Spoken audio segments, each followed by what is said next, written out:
Semua kawannya ini secara brutal ngeroyokin si Farhan. Mereka pukul, mereka tendang tubuhnya si Farhan sampai babak belur. Tapi meskipun udah dibabak belurin kayak gitu, Farhan tetap nggak mau ngaku kalau dia yang udah nyuri laptopnya si Akmal. Akmal CS terus tuh dikeroyok-keroyok sampai jam 3 pagi. Bayangkan sama kalian. Hai, wassalamualaikum warahmatullahi wabarakatuh. Terima kasih sudah klik video ini. Di malam ini aku akan menceritakan atau membawakan satu kisah kriminal yang pernah menggemparkan Malaysia pada tahun 2017.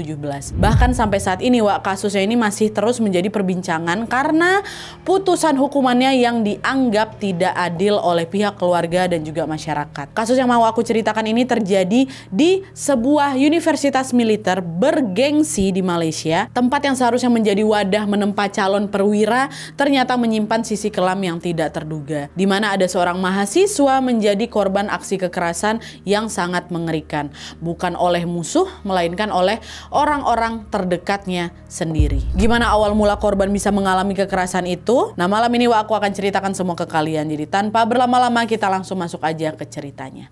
Check it out.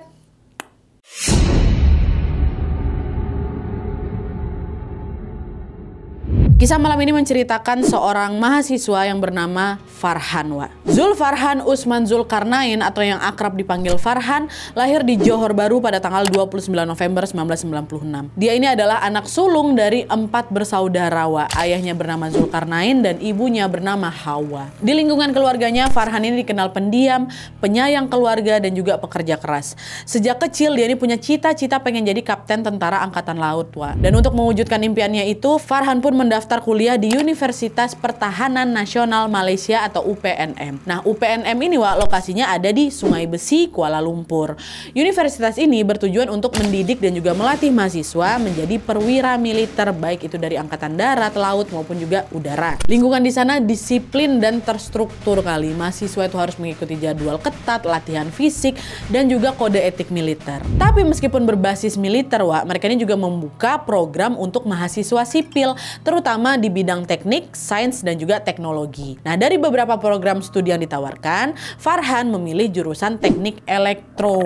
Dia memang memilih prodi sipil, tapi tetap harus mengikuti pelatihan militer di kampus itu ya. Farhan waktu itu tercatat sebagai mahasiswa teknik elektro UPNM sejak tahun 2014. Nah, selama kuliah di sana, Farhan tinggal di asrama kampus yang lokasinya berada di Blok Jebat atau masih di lingkungan kampus itu. Asrama ini terdiri atas beberapa lantai, dan setiap lantainya terdiri dari beberapa kamar. Nah, Farhan menempati kamar nomor 410 yang berada di lantai 4 bersama teman-temannya yang bernama Muhammad Syafiq Abdullah, Muhammad Izul Akhtar, dan juga beberapa kawan lainnya. Nah, di mata teman-temannya, Farhan ini dikenal sangat baik dan juga tidak pernah bermasalah. Dia juga nggak pelit ilmu dan dia ini juga suka ngebantuin temannya yang lagi kesulitan belajar. Tapi meskipun begitu, dia ini juga dikenal pendiam, tipikal yang kalau nggak diajak ngobrol ya udah nggak ngomong kayak gitu loh. Nah, selama hampir 3 tahun di sana, Farhan menjalani kehidupan kuliahnya dengan sangat baik. Dia nggak pernah melanggar aturan, selalu rajin ikut kelas dan pelatihan militer, dan dia juga nggak pernah punya masalah sama kawan-kawannya. Jadi bisa dibilang dia tuh nggak punya musuh lah gitu, Tapi seiring berjalannya waktu, tiba-tiba ada beberapa teman yang nuduh dia melakukan sesuatu yang tidak dia perbuat. Dan berawal dari tuduhan itu, Farhan pun mulai dibully secara verbal dan juga fisik yang membuatnya mengalami trauma berat dalam hidupnya. Tuduhan apa yang dilayangkan ke Farhan dan gimana pembulian yang dia terima, sekarang kita masuk ke kronologi ceritanya.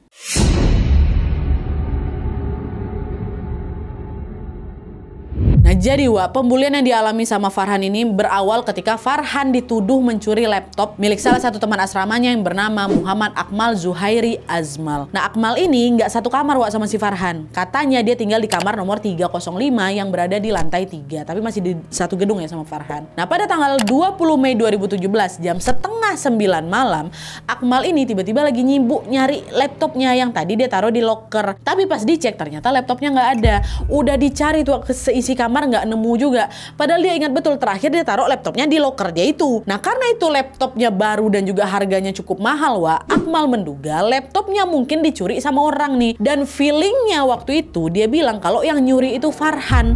Kenapa? Gara-gara Akmal ngaku dia sempat ngelihat si Farhan mondar-mandir di dekat kamarnya sebelum laptop itu hilang. Nah, berawal dari dugaan itu, Akmal dibantu sama kawan-kawannya langsung bergegas memeriksa kamarnya Farhan yang ada di kamar 410. 10. Sesampainya di sana mereka langsung ngecek kasur, ngecek lemari, sampai ke lokernya Farhan juga, Wak. Cuman nggak nemu apa-apa, laptop pun nggak ketemu. Jadi dia balik lagi nih ke kamarnya gitu kan. Tapi meskipun begitu, Akmal ini masih curiga kali sama si Farhan, Wak. Nah, di tengah kecurigaan itu, Syafiq, salah satu teman sekamarnya Farhan, tiba-tiba datang ke kamarnya Akmal. Dia bilang, bapaknya si Ashraf tuh bisa nerawang barang hilang loh, Wak. Mau nyoba minta bantuan dia nggak buat nyari laptopmu, katanya. Oh, boleh lah, boleh. Coba aku tanya sama si Ashraf ya, kata gitu. Dan by the way, si Ashraf ini, Wak, teman mereka, teman satu asrama, dan bapaknya dia ini macam dukun gitu loh, yang katanya punya kemampuan untuk nerawang barang hilang. Nah, setelah dapat informasi itu, Akmal pun minta tolonglah ke Ashraf untuk nelpon bapaknya. Coba aku telepon bapakmu dulu gitu. Nah, waktu ditelepon, bapaknya si Ashraf ini bilang kalau laptopnya Akmal itu kemungkinan sudah diambil sama kawan asramanya. Di situ bapaknya Akmal ini nyebutin 3 nama, Wak. Dan salah satu nama yang dia sebut adalah Farhan. Begitu nama Farhan disebut, muka Akmal langsung berubah. Kan betul aku bilang kan, pasti memang Farhan yang udah ngambil laptopku. Tadi lo aku lihat dia mondar-mandir dekat kamar aku sini, kata gitu. Nah, di situ Ashraf nyaut, Wak, tenang dulu, belum tentu. Kan tadi bapakku nyebutnya 3 nama. Tapi aku tetap yakin, Wak, kalau pelakunya itu pasti si Farhan. Cuma dia yang tadi siang mondar-mandir dekat kamar ini. Oh, malam ini ku kasih pelajaran dia ya, itu. Nah, betul aja, Wak, pada tanggal 21 Mei 2017, sekitar jam 1 malam, Akmal pun datang nih ke kamarnya Farhan bersama seorang temannya. Sesampainya di sana, dia langsung bangunin paksa si Farhan kan, Wak. Nah, dengar suara berisik, si Syafiq dan juga beberapa kawan sekamarnya Farhan ikutan bangun juga. Nah, waktu mereka bangun, mereka ngelihat Farhan yang cuman pakai celana pendek ini, Wak, diseret keluar sama si Akmal kan. Nah, ternyata Farhan dibawa ke kamarnya Akmal di kamar 305 itu. Nyampe di sana, rupanya udah ada 5 kawan lainnya si Akmal yang udah nunggu, Wak. Mereka adalah Azamuddin, Afif, Najib, Sobirin, dan juga Abdul Hakim. Jadi di kamar itu udah ada 7 orang, Farhan, Akmal, sama 5 kawannya tadi kan. Adalah tuh, di sana Farhan mulai diinterogasi, Wak. Dia dicecer dengan banyak pertanyaan. Kok kan yang udah ngambil laptopku kan? Jujur aja kau sembunyi di mana laptopku, ha? Enggak, Mal, sumpah aku nggak ngambil laptopmu. Nengok aja belum mereknya apa aja aku nggak tahu. Udah nggak usah bohong, kau mana sih balikin laptop aku? Aku nggak tahu, Mal, aku nggak nyuri laptopmu, kata Farhan kayak gitu kan, Wak. Di situ Farhan kekeh, dia nggak mau ngaku karena memang bukan dia yang ambil. Akmal kesal, diajaklah kawan-kawannya buat mukulin si Farhan, Wak. Semua kawannya nih secara brutal ngeroyokin si Farhan. Mereka pukul, mereka tendang tubuhnya si Farhan sampai babak belur, Wak. Tapi meskipun udah dibabak belurin kayak gitu, Farhan tetap nggak mau ngaku, Wak, kalau dia yang udah nyuri laptopnya si Akmal. Wah, Akmal terus tuh dikeroyok-keroyok sampai jam 3 pagi. Bayangkan apa kalian? Nah, setelah mengalami kekerasan dari Akmal dan kawan-kawannya, kondisi Farhan tuh yang memburuk ya kan. Dia nggak mampu mengikuti aktivitas kampus dan lebih banyak berdiam diri di kamarnya, Wak. Karena menahan rasa sakit di sekujur tubuhnya habis dikeroyok 6 orang. Kawan-kawan sekamarnya itulah termasuk si Syafiq itu cuman bisa membantu sebisanya dengan ngobatin luka-lukanya secara sederhana aja. Sayangnya karena rasa takut dan tekanan sosial mungkin, Wak, nggak ada satupun di roommate-nya itu atau kawan sekamarnya ini yang berani ngelapor ke pihak kampus. Nggak ada. Di sisi lain, pihak kampus juga nggak sigap mencari tahu alasan ketidakhadiran Farhan selama masa dia istirahat itu, Wak. Jadi Farhan cuma istirahat gitu, dia sakit badannya semua kan. Nah, terus masih di hari yang sama di tanggal 22 Mei 2017 pada malam harinya, Wak, sekitar jam setengah 1 malam, Akmal datang lagi deh ke kamarnya si Farhan sama kawan-kawannya. Dia bawa Azam, bawa Afif, bawa Najib, bawa Sobirim sama si Abdul Hakim tuh datang nih, keroyokan rame. Waktu itu Farhan lagi tidur, Wak, pakai celana panjang tanpa baju.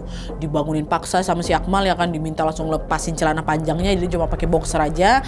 Mereka lalu membawa Farhan ke kamarnya si Akmal, tempat penyiksaan sebelumnya terjadi, Wak. Di sana Farhan balik lagi diinterogasi soal laptop dia yang hilang. Tapi masih sama juga seperti sebelumnya, Farhan ini bilang aku nggak tahu, bukan aku yang nyuri laptop kau gitu kan. Karena kesal lagi di situ, karena kesal juga Farhan tuh nggak ngaku-ngaku, Akmal sama 5 orang lainnya balik mukulin si Farhan lagi. Bahkan, Wak, mereka ini nggak cuman 6 aja. Mereka ngajak lagi 13 kawan lainnya untuk ikutan mukulin Farhan secara bergantian. Jadi kalau misalnya di total ada 19 orang yang ikut nganiaya Farhan tuh. Dibabak belurin sama mereka kan. Tetap Farhan bungkam. Farhan nggak mengakui kesalahan yang nggak dia perbuat tuh. Nggak. Sampai akhirnya di jam 4:45 subuh, Abdul Hakim tiba-tiba keluar kamar buat ngambil sesuatu. Nah, nggak lama kemudian dia balik lagi ke kamar dengan membawa sebuah setrika uap panas. Dia kasihlah setrika itu ke Akmal. Lalu secara bergantian, Wak, Akmal, Azam, Afif, Najib, Sobirin nyiksa si Farhan dengan nempelin itu setrika uap ke tubuhnya Farhan. Jeritlah Farhan di situ kan, wa Allahu Akbar. Allahu Akbar, itu panas-panas wa ditempel-tempel ke badannya si Farhan. Nengok Farhan kesakitan gitu, nggak peduli, mereka masih terus-terusan mereka tempelkan setrikaan uap itu di perutnya Farhan, di dada, di paha, di kakinya. Langsung melepuh lah kulit Farhan tuh kan, Wak. Makin teriak lagi si Farhan di situ, dan teriakannya kata juga didengar sama kawan-kawan yang lain di asrama itu selain di kamar tuh ya. Tapi entah kenapa teman-teman cuma diem aja, nggak ada yang berani ngelapor. Penyiksaan dengan setrika uap itu terjadi kurang lebih 1 jam loh, Wak. Farhan akhirnya jatuh, dia tersungkur, dia udah nggak sanggup lagi nahan sakit. Dan setelah itu para pelaku-pelaku biadab ini yang membiarkan dia kayak gitu aja. Dalam kondisi tubuh penuh luka bakar, Farhan perlahan kembali ke kamarnya sendiri, Wak, menahan sakit seorang diri. Ada info yang bilang memang kalau Farhan ini yang jalan ke kamarnya sendiri. Nah, sejak saat itu Farhan terus terbaring lemas di kamarnya sambil nahan perih akibat luka bakar di tubuhnya. Mirisnya di sini tidak ada tidak ada satupun temannya yang berani bawa dia ke klinik. Dia cuma diobati seadanya, jawab pakai obat oles katanya. Nah, terus besok harinya di tanggal 23 Mei 2017 atau sehari setelah penyiksaan kedua, seorang mahasiswa yang bernama Aiman Aufa datang ke kamar 410, kamarnya Farhan. Dia bukan mau tengok Farhan, tapi mau nyari kawannya si Farhan nama Izul ya kan. Tapi waktu nyampe di sana Izul nggak ada. Nah, Aiman justru ngelihat di situ ada Farhan terbaring lemas di kasur paling ujung tanpa busana. Dari pusat sampai bawah ketutup kain, Wak. Nah, waktu dideketin Farhan tuh udah tengok lemas sekali kan, Wak. Terus tubuhnya itulah penuh luka bakar. Nah, ngeliat luka itu, Aiman menduga kalau ini Farhan nih pasti habis disiksa orang nih, habis dikeroyokin orang gitu. Si ini nggak tahu apa-apa Aiman. Meskipun nggak tahu pasti siapa pelakunya, Wak ya. Aiman sama juga, dia nggak berani melapor. Tapi meskipun nggak ada yang lapor, Aiman ini mencoba berbuat sesuatu untuk nyembuhin Farhan. Dia memang nggak bisa bawa Farhan ke rumah sakit, Wak, karena takut pasti nanti pelakunya bakal tahu, bakal ikutan malah nyerang dia. Cuman si Aiman ini bikin surat kaleng, Wak. Surat kaleng yang ditujukan ke pihak rumah sakit angkatan bersenjata atau RSAB. Nah, di surat itu Aiman minta tolong ke pihak RSAB untuk tengok kamar 410, tolong rawat salah satu kawanku, dia lagi luka parah. Nah, dia bikin surat itu diselipinnya, Wak, melalui pagar RSAB. Tapi di situ bukan yang ngerespon, surat itu malah dianggap iseng, Wak, sama pihak RSAB.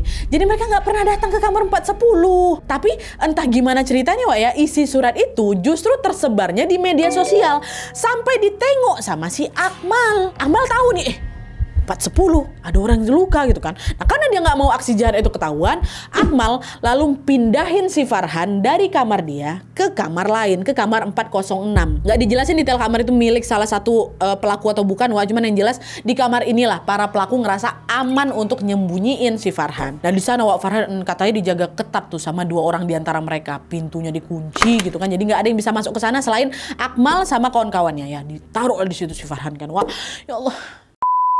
Dah, selama 3 hari, Wak, Farhan terus dikurung di kamar 406 itu.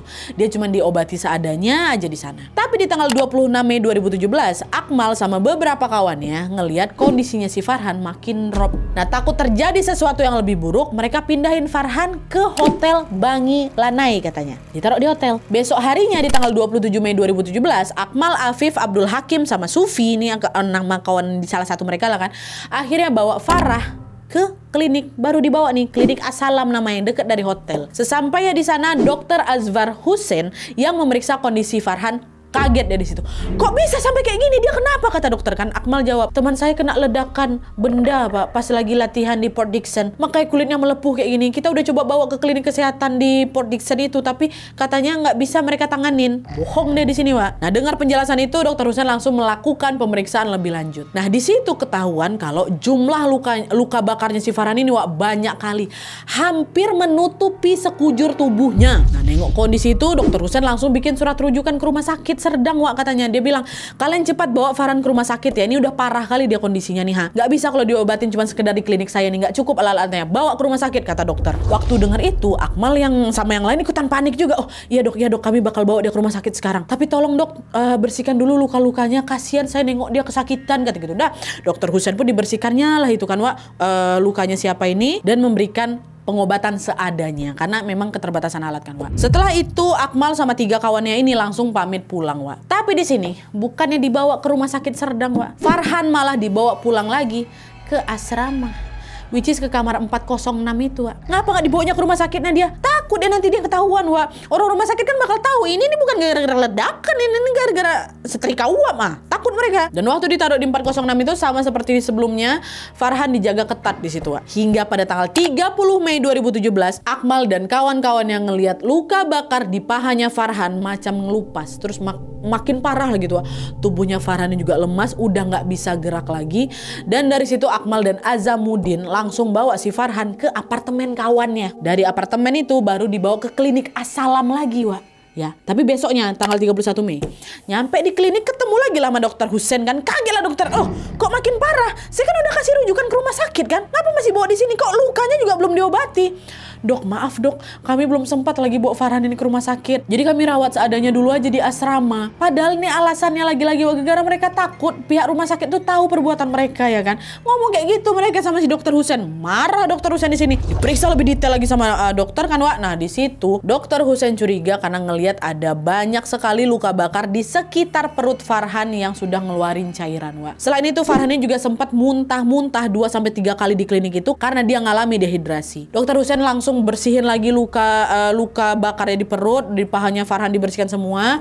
Dan setelah itu dia tulis lagi surat rujukan untuk ke rumah sakit Serdang lagi, Wak. Bawa nih ya, jangan nggak dibawa ke rumah sakit. Tapi lagi-lagi di sini Akmal sama kawan-kawannya tetap nggak bawa Farhan ke rumah sakit, Wak. Mereka malah memilih merawat si Farhan di apartemen kawannya tadi sambil nyembunyiin dia di sana supaya dia nggak ketahuan gitu loh, Wak. Astagfirullahaladzim. Lalu beberapa hari kemudian di tanggal 1 Juni 2017 sekitar jam 6:30 malam, tubuhnya Farhan mendadak kaku, bibirnya kering, dia pucat, dia kesulitan bernafas. Dan di titik itu Akmal panik juga, Wak. Dia takut kalau Farhan ini bakal meninggal di apartemen temannya. Jadinya si Akmal memberanikan diri nelpon ambulans. Ya, gak lama ambulans datang, langsung ambulans ini bawa Farhan ke rumah sakit Serdang. Ambulans yang bawa. Tapi sayangnya pada jam 9:25 malam waktu setempat, Farhan menghembuskan nafas terakhirnya di rumah sakit itu. Meninggal Farhan. Aku tuh gak kebayangin dia nahan sakit dari tanggal penyiksaan terakhir sampai tanggal 1 tuh loh, Wak. Ya Allah ya Robbi. Nah, setelah Farhan meninggal, Wak, pihak rumah sakit Serdang pun langsung menghubungi keluarga Farhan. Pihak rumah sakit loh yang hubungin. Mereka mengabarkan kalau ibu bapak Farhan meninggal dunia karena luka bakar. Tapi di situ nggak dijelasin lebih detail, Wak, penyebabnya apa kan. Wah, dengar kabar itu keluarga Farhan shock lah mereka semua, Wak. Malam itu juga mereka langsung nih, bapak mamanya Farhan langsung datang ke rumah sakit Serdang. Tapi anehnya di sini, Wak, sesampainya mereka di sana, mereka nggak dibolehin ngelihat jenazahnya Farhan. Mereka macam ditahan gitu loh, ditahan di luar sampai hampir 6 jam katanya, Wak. Kesal bapak ya kan. Bapak Farhan pun langsung ngedesak pihak rumah sakit untuk ngebolehin dia ngeliat jasad anaknya. Akhirnya dibolehin tuh, Wak. Waktu dibuka, astagfirullahaladzim, la ilaha illallah. Betapa mengejutkannya. Waktu dia buka itu kain jenazah, dia tengok tubuhnya Farhan ini dipenuhi luka bakar yang parah kali, Wak. Bahkan bisa dibilang jasadnya Farhan ini udah rusak. Ngelihat kondisi itu, bapak ibunya pun langsung curiga kalau Farhan ini nggak mungkin dia kena ledakan. Pasti dia dianiaya nih sama oknum di kampus dia ya kan. Mereka pun langsung lapor ke pihak berwajib dan meminta polisi untuk mengusut tuntas siapa pelaku yang udah ngilangin nyawa anaknya ini. Wah, gimana nggak hancur perasaan mereka kan.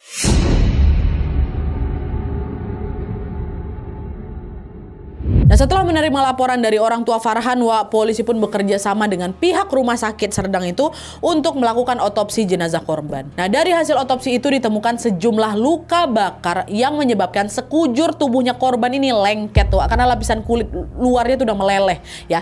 Luka bakar itu ditemukan di beberapa titik, mulai dari dada, perut, paha, kaki, bahkan mohon maaf kemaluannya juga, Wak. Kalau di total ada 90 luka bakar. 29 diantaranya luka bakar tingkat 3, 59 luka bakar tingkat 2, dan hanya ada 2 luka bakar tingkat pertama atau tingkat ringan, Wak. Cuman 2. Luka bakar itu menutupi 80% tubuh korban yang menyebabkan korban mengalami komplikasi, yaitu kekurangan cairan tubuh, infeksi bakteri juga, dan kerusakan organ vital yang parah. Nah, dengan demikian, tim forensik menyimpulkan bahwa luka bakar itulah yang menjadi penyebab utama kematiannya Farhan. Nah, waktu diperiksa lebih lanjut, Wah, ahli forensik dari Rumah Sakit Serdang mengidentifikasi luka bakar itu diakibatkan oleh benda panas, bukan akibat ledakan seperti apa yang dibilang sama si Akmal kemarin. Nah, dilihat dari polanya, tim forensik pun langsung menyimpulkan kalau benda panas itu adalah setrika uap, karena ada bentuk runcing-runcingnya memang, Wak, yang ditempelkan di sekujur tubuh korban. ini setrika ini. Nah, selain luka bakar, tim forensik juga menemukan adanya luka lebam kebiruan di kelopak mata kiri, luka gores di alis kiri, dan juga pendarahan di bawah kulit kepala sebelah kanan, kiri, dan juga tengah, Wak.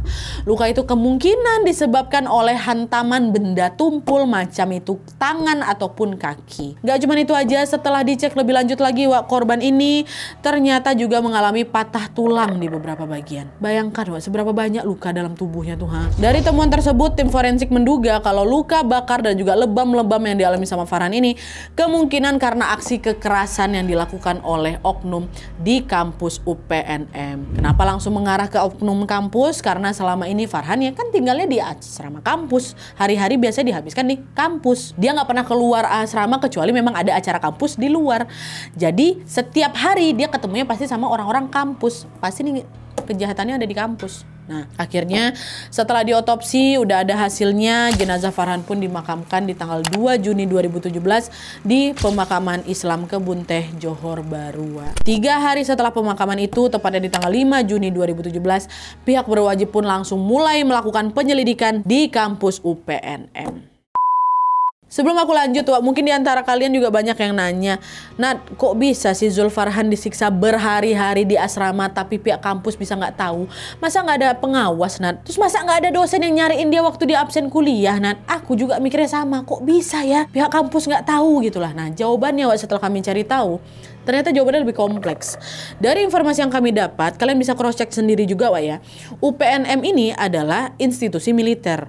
Di sana kehidupan kadet atau siswa militer ini, Wak, lebih banyak diatur oleh internal atau chain of command. Jadi antara kadet sendiri yang saling mengawasi dan bertanggung jawab gitu loh, Wak. Bukan kayak kampus sipil yang dosennya mantau absen harian terus langsung nanyain kalau ada ini mana nih kok dia nggak masuk gitu.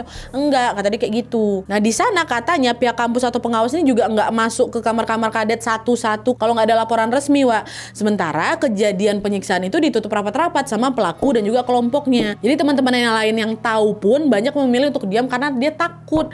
Makanya itu katanya pihak kampus ini baru tahu saat kondisinya Farhan udah parah kayak gitu dan udah terlambat gitu. Oke, kita balik lagi ke proses penyelidikan.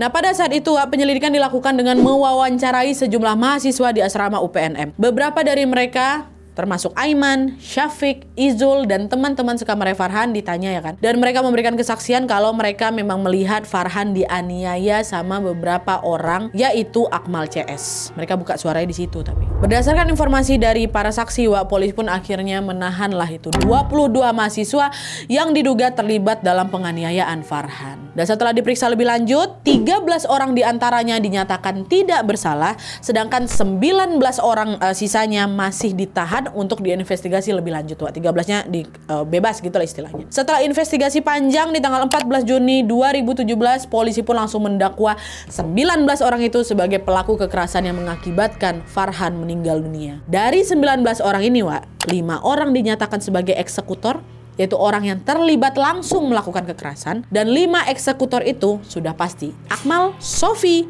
Najib, Afif, dan juga Sobirin Sabri. Dan ada lagi nih, Wak, 1 orang yang membantu eksekutor. Dia yang nyiapin setrikanya, tapi dia nggak ikut ngelukain korban. Siapa dia? Itulah tadi si Abdul Hakim tuh. Nah, ini 6 orang eksekutor. Sisanya 13 orang lainnya dinyatakan sebagai kolaborator. Mereka ikut melukai korban. Setelah polisi mengumumkan nama-nama terdakwa, mereka pun langsung diseret ke pengadilan pada tanggal 29 Januari 2018. Dalam persidangan itu, Wak, masing-masing pelaku mengajukan pembelaan. Mereka bilang kalau mereka tidak menganiaya korban, katanya.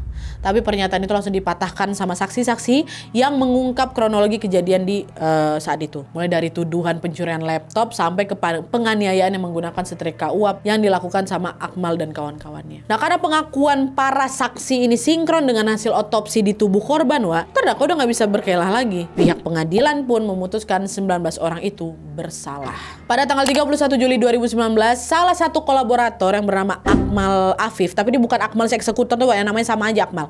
Akmal Afif ini dibebaskan dari semua tuduhan karena pengadilan tinggi tidak menemukan bukti apapun yang mengaitkan dia sama kasus ini. Jadi dari 19 satu dibebaskan gitu loh. Nah yang 18 ini akhirnya dijatuhi vonis hukuman yang berbeda-beda. 5 eksekutor dijerat dengan Section 304A Kanun Keseksaan Malaysia atas dakwaan menyebabkan kematian dan dijatuhi hukuman 18 tahun penjara. Dan sisanya atau para terdakwa yang terbukti ikut serta dalam aksi penyiksaan ini dikenakan Section 330 Kanun Keseksaan Malaysia karena menyebabkan luka parah dan masing-masing dijatuhi hukuman 3 tahun penjara aja. 3 tahun kemudian jaksa mengajukan banding ke pengadilan dan meminta hakim untuk mengkaji ulang hukuman yang diberikan kepada pelaku.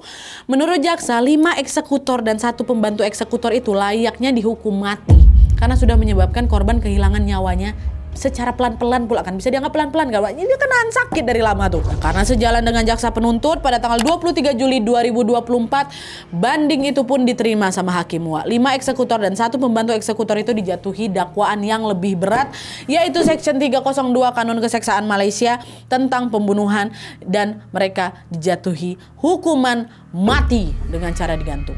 Sedangkan 12 kolaborator lainnya itu yang tadinya 3 tahun, akhirnya ditambah 1 tahun aja cuman, jadi 4 tahun penjara. Tapi inilah dia, vonis hukuman gantung kepada 6 pelaku tidak terlaksana karena pada tanggal 18 Februari 2025 pihak terdakwa banding lagi. Dan kali ini pengacara dari pihak terdakwa meminta vonis itu untuk dibatalkan karena mereka menganggap tidak ada bukti valid yang menyatakan kalau mereka sengaja melakukan penghilangan nyawa itu. Mempertimbangkan hal tersebut, Mahkamah Persekutuan Malaysia pun membatalkan vonis hukuman gantung dan mengembalikan hukuman para eksekutor ini menjadi 18 tahun. Keputusan ini katanya diambil karena pihak pengadilan meragukan adanya hubungan langsung antara cedera dengan kematian korban, kata dia kayak gitu. Selain itu, pelaku ini juga dianggap melakukan kekerasan tanpa ada niatan membunuh katanya, sehingga mereka ini tidak dikenakan pasal hukuman mati. Tapi nggak ada niat bunuh, Pak. Kayak gitulah intinya. Awak aja kecewa kan, apalagi pihak keluarga. Pihak keluarga Farhan sangat-sangat kecewa dengan putusan akhir itu. Karena gimana pun juga para pelaku ini sudah menghilangkan nyawa anak mereka dengan cara sekejam itu. Cuman gimana, mereka nggak punya daya menentang keputusan pengadilan. Ya udah, terima aja, memang inilah mungkin nasibnya ya kan, Wak. Mari kita doakan semoga almarhum Zul Farhan ditempatkan di sisi terbaik Allah Subhanahu wa taala. Amin ya rabbal alamin. Oke, Wak, jadi itu tadi kasus Zul Farhan Osman Zulkarnain, mahasiswa UPNM yang tewas bukan karena musuh di medan perang, tapi karena kawannya sendiri. Keluarga pasti nggak pernah membayangkan kan, Wak, anak mereka yang dikirim buat menggapai cita-cita sebagai perwira malah pulang dalam peti jenazah karena menjadi korban penganiayaan brutal. Bagi orang tuanya, Wak, kehilangan Farhan itu bukan cuma soal duka aja, tapi juga soal keadilan yang harus terus diperjuangkan demi martabat anaknya. Di balik kasus ini, Wak, ada luka besar soal budaya perundungan yang dibiarkan tumbuh liar. Senioritas yang keliru, gengsi untuk bicara, dan juga rasa takut melawan arus, semua itu membungkam mulut orang-orang yang tahu tapi memilih diam.